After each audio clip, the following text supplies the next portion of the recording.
सनातन धर्म के अनुसार समय कभी रुकता नहीं, यह हमेशा चलता रहता है, यानी टाइम साइक्लिक है। इसके अनुसार प्रत्येक जीव एक शरीर धारण करता है।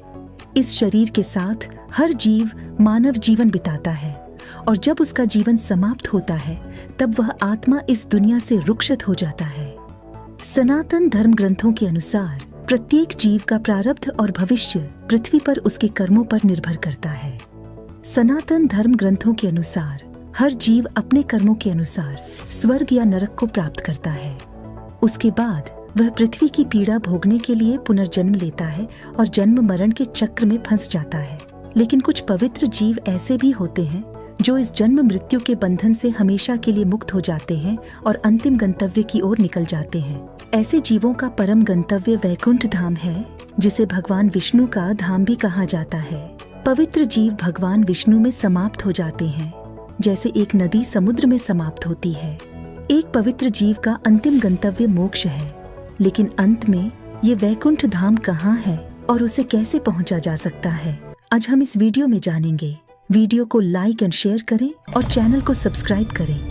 हम में से बहुत से लोग जानते हैं कि तीनों लोकों के स्वामी भगवान शिव हैं, लेकिन क्या आप जानते हैं कि ये तीन दुनिया कौन सी है? पहला जगत है धरती, जहाँ सभी जीवित प्राणी अलग अलग बॉडी में रहते हैं। पृथ्वी के नीचे नरक लोक है, जहाँ बुराई और पाप करने वाले जीवों के लिए जगह होती है। नरक जगत के भी कई स्तर होते हैं, जैसे अटल, वाइटल, सुतल, तलातल, महातल, रसातल और अंत में पाताल होता है। पृथ्वी से ऊपर एक दुनिया है जहाँ अच्छे और दिव्य आत्माएं रहती हैं। ध्रुवलोक, स्वर्गलोक, मेहरलोक, जनलोक, तपोलोक, ब्रह्मलोक और ऊपर सबसे अंत में वैकुंठ लोक है। एक ऐसा जगह जहाँ कुंठा, निराशा, नफरत आदि की कोई जगह नहीं होती। वैकुंठ के अन्य नाम भी पद्म पुराण के पाताल खंड में बताए गए हैं, जैसे परम धाम, नित्य धाम, गोलोक धाम, शाश्वत पाद आदि। अगर हम वैकुंठ लोक की स्थिति के बारे में बात करते हैं तो यह हमारे ब्रह्मांड के बाहर है। आइए देखें कैसे। ध्रुव तारा सप्तर्षि तारा मंडल में स्थित है। इस तारा मंडल को उर्सा लघु नक्षत्र भी कहा जाता है।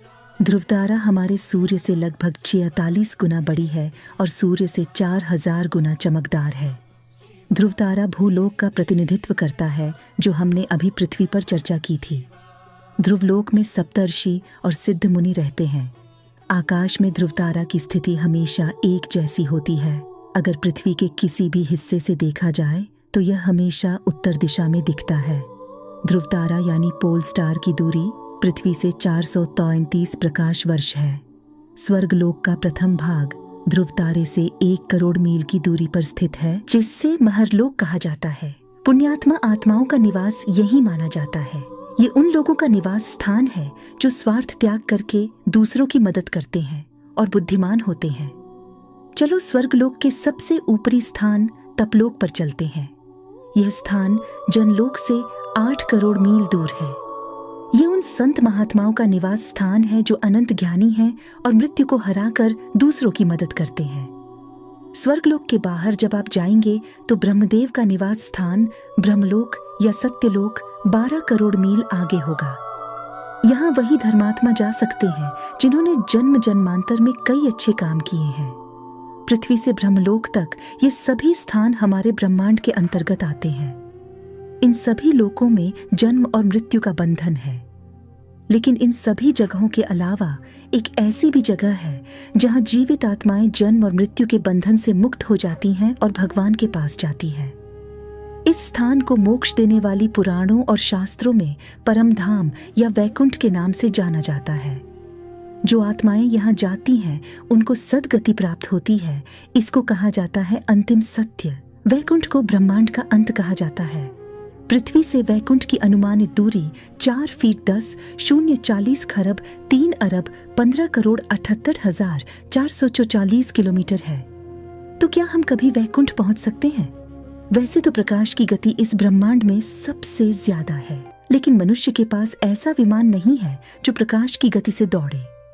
मनुष्य द्वारा निर्मित अब तक का सबसे तेज अंतरिक्ष यान नासा द्वारा निर्मित पार्कर सोलर प्रोब है, जो 1 घंटे में 643,000 किलोमीटर की दूरी तय कर सकता है। अगर हम इसी गति से वैकुंठ की ओर चले तो भी वहां तक पहुंचने में हमें 12 लाख साल से ज्यादा का समय लगेगा। इसका मतलब है कि हम आज तक की सबसे आधुनिक तकनीक के साथ वैकुंठ तक कभी नहीं पहुंच सकते। मान लो कि हम वैकुंठ की सीमा तक पहुंच जाते हैं, पर हम उसे नहीं देख पाएंगे। मानव की आंख सिर्फ भौतिक दुनिया के 3 आयामों को ही देख सकती है, अर्थात वस्तुतः दुनिया को। ये 3 आयाम लंबाई, चौड़ाई और गहराई हैं। कुल मिलाकर मनुष्य इन 4 आयामों तक पहुंच चुका है। हिमालय में धरती पर कुछ ऐसी रहस्यमयी जगहें हैं जिन्हें आम इंसान अपनी शारीरिक इंद्रियों से नहीं देख सकता है। इस जगह पर मनुष्य अभी तक पहुंच नहीं पाया है, ये दूसरे आयाम में है। कहा जाता है कि जो भी इस जगह को देखता है वह वहां से वापस नहीं लौटता है। इस स्थान पर केवल सिद्ध पुरुष और तपस्वी रहते हैं। वैकुंठ कैसा है, कैसा दिखता है? क्या शरीर के साथ वहां पहुंचा जा सकता है या केवल हमारी आत्मा ही वहां जा सकती है? वैकुंठ के बारे में ये प्रश्न हमारी उत्सुकता को और भी बढ़ाते हैं। विष्णु पुराण, भागवत पुराण, ब्रह्म वैवर्त पुराण और हरिवंश पुराण में सभी इन प्रश्नों के जवाब मिलेंगे। हमारे वेदों में कुल 64 आयामों का उल्लेख मिलता है। शास्त्रों के अनुसार पृथ्वी और आकाश हमारे 4 आयामों में स्थित हैं। इसके बाद 5वां आयाम आता है जिसमें ब्रह्मा निवास करते हैं। यहाँ का समय अलग है। महाविष्णु 3 प्रकार के होते हैं: कर्णोदक शायी विष्णु, गर्भोदक शय विष्णु और शिरोडक शय विष्णु। इनमें से कर्णोदक शय विष्णु तत्व अर्थात पदार्थ का निर्माण करते हैं, जिससे सभी 5 आयाम बनते हैं। इनमें सारे ब्रह्मांड समाविष्ट हैं। गर्भोदक शय विष्णु की नाभि से ब्रह्मा का जन्म होता है और यही ब्रह्मा हर ब्रह्मांड में घुसता है और उसमें जीवन भरता है। शिरोदक शय विष्णु महाविष्णु का एक रूप है जो ब्रह्मांड के हर तत्व में मौजूद होता है और यह हर जीवित प्राणी के अंदर रहता है और ब्रह्मांड को चलाता है। अगर हम 7वें डिमेंशन की बात करें तो उसका नाम सत्य आयाम है, जहां इंसान पहुंचकर देवताओं के श्राइन में जाता है। 8वें आयाम का नाम कैलाश है। इस आयाम में भगवान शिव अपने भौतिक रूप शंकर के रूप में निवास करते हैं। इसके बाद 9वां आयाम आता है जहां वैकुंठ होता है। इसी आयाम में नारायण रहते हैं जो सभी 8 आयामों का नियंत्रण करते हैं। जो आत्मा मोक्ष प्राप्त करती है वह इसी आयाम में घुसती है। 10वें आयाम में अनंत है जो इन सभी आयामों में सबसे ऊंचा है। अनंत ब्रह्मा है, ईश्वर है या परमेश्वर, इसका कोई रूप नहीं है। इस आयाम का प्रबंधन भगवान शिव द्वारा किया जाता है। वैकुंठ कैसा है और वहाँ का जीवन कैसा है, आइए जानते हैं। वैकुंठ एक बहुत ही खूबसूरत जगह है, इतनी सुंदर कि इसकी कल्पना भी नहीं की जा सकती। यहाँ तक पहुँचना मोक्ष कहलाता है क्योंकि यहाँ तक पहुँचकर आत्मा को दिव्य शरीर की प्राप्ति होती है। साथ ही यह जन्म और मृत्यु के बंधन से मुक्त है। पुराणों के अनुसार वैकुंठ में निष्क्रियता, निराशा और दरिद्रता का कोई रूप नहीं है।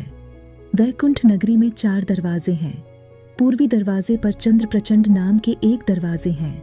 पश्चिमी दरवाजे पर जय विजय है। उत्तरी द्वार पर धाता विधाता है। दक्षिणी द्वार पर भद्रा साध है, सुभद्रा। इन सभी में जया विजया द्वारपाल हैं, जिन्हें शंकरिक मुनि ने 3 बार असुर योनि में जन्म लेने का श्राप दिया था। इसी कारण सतयुग में हिरण्यकश्यप और हिरण्याक्ष, त्रेता युग में रावण और कुंभकर्ण तथा द्वापर युग में शिशुपाल और दंतवक्र के रूप में जया विजया ने जन्म लिया। और हर युग में भगवान विष्णु ने अपने द्वारपाल को असुर योनि से मुक्त करने के लिए अवतार लिया।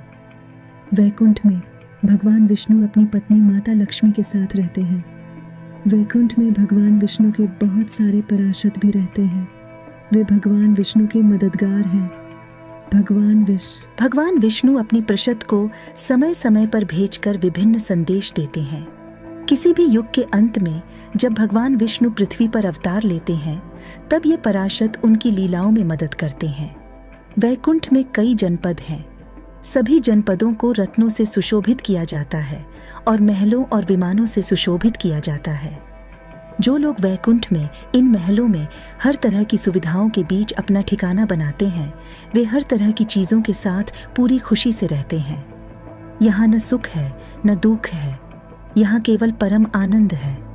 यहाँ रहने वाले लोग प्रकृति की पूर्णता और पवित्रता से युक्त होते हैं। वैकुंठ सूर्य, अग्नि या बिजली से प्रकाशित नहीं है। ये अपने आप प्रकाशित है। यहाँ समय का कोई प्रभाव नहीं है। यहाँ रहने वाले लोग हमेशा फ्रेश और स्टाइलिश दिखते हैं। भगवद गीता के 15वें अध्याय के 6वें श्लोक में भगवान श्री कृष्ण अर्जुन से कहते हैं, न तद्भास्यते सूर्यो न शशांको न पावका यद्गत्वा न निवर्तन्ते तद्धाम परमम मम। अर्थ, उससे न सूर्य प्रकाश कर सकता है, न चंद्रमा और न ही अग्नि। जिससे प्रपटकर मान्यता पुनः संसार में नहीं लौटे, वह मेरा परम धाम है। 9वें श्लोक में वैकुंठ के अलावा कुछ जगह हैं जो धरती पर होती हैं, उन्हें कहा जाता है वैकुंठ। पृथ्वी पर बद्रीनाथ, जगन्नाथपुरी और द्वारकापुरी को भी वैकुंठ धाम कहा जाता है। भगवान कृष्ण ने द्वारकापुरी के बाद एक और शहर बनाया था जिसे वैकुंठ धाम कहते हैं। ये वैकुंठ नगरी अरावली की पहाड़ियों में बसी थी। इस नगरी में आम लोग नहीं बल्कि सिद्ध साधु और महात्मा रहते थे। हालांकि इस नगरी का कोई प्रमाण आज नहीं मिलता है। इसे प्राप्त करने के लिए हमें अपनी आध्यात्मिक उन्नति को ऊंचा करना होगा और अपने जीवन को ऊंचाई का बनाना होगा। कलयुग में ये सब अच्छे कर्म करके और प्रभु का नाम जप करके ही संभव है। जब इंसान वैकुंठ जाने की एबिलिटी पा लेता है तो उसकी डेथ के बाद भगवान विष्णु उस जीवात्मा को अपने साथ ले जाते हैं। ये नदी 9वें आयाम का बाहरी आवरण है। ये नाड़ी वैकुंठ के बाहर की भौतिक दुनिया और वैकुंठ की आध्यात्मिक दुनिया को विभाजित करते हैं। इस आध्यात्मिक दुनिया में पहुंचकर जीवात्मा जन्माए के बंधन से मुक्त होकर परमानंद को प्राप्त करते हैं और परमात्मा में विलीन हो जाते हैं। आशा है आपको आज की ये वीडियो पसंद आती होगी। टिप्पणी में जय श्री हरे विष्णु अवस्थी लिखें।